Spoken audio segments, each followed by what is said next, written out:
Yes, my presentation is about poetry, and it's something that I like to do in my spare time.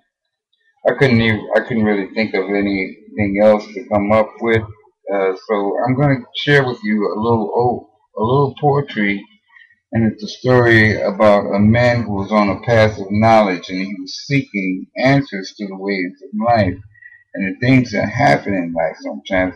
Sometimes you run into things that are a paradox to you. You see what happens out there, but you really don't know why these things happen. You question things, and then you just don't have the answers because it's a paradox to you.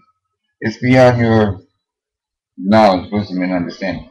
And in fact, the name of the poem is Paradox. Here we go. Once upon a time there was a dread in the hollow of a box on a raft, and he told me to follow him to Knox. Take the path through this school of thought, and if you pass this test, you can have this gold that I brought. But beware, don't ask me questions of the things that I do. I'll be impatient with impatience parting company with you. I said, okay, G, just lead the way, and we walked through the neighborhood most of the day.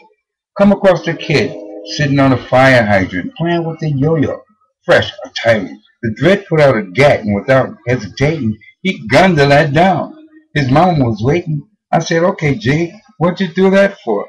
He said to the question, you should ask me no more.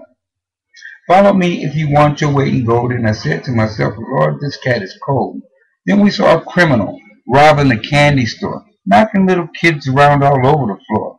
He would have got caught if it wasn't for the dread, who lied to the cops and said, your man went that way.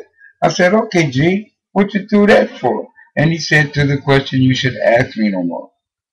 Follow me if you want your weight in gold. And I said to myself, Lord, this cat is cold. So we walked and we talked and we talked and we walked until we seen a homeless family in the basement. Then we stopped. The dread put out a match and set the place afire. It was 20 below. The flames were higher and higher. The family ran out and they had no place to go. And I said, okay, G, what you do that for? He said, too many questions now. I must ask you to go, but not without your wage and weight of reason. Here we go. The kid that I shot, he was a danger to his mother, slinging keys of cocaine. He killed his brother, not to mention his sister, Lord knows how many other.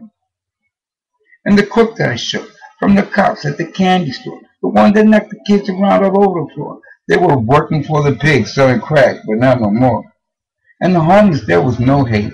Let me tell you more, mate. They were sleeping at the drop-off point of thugs at the gate. They all would have died if I wouldn't make them wait.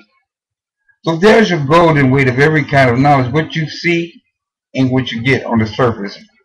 This is college.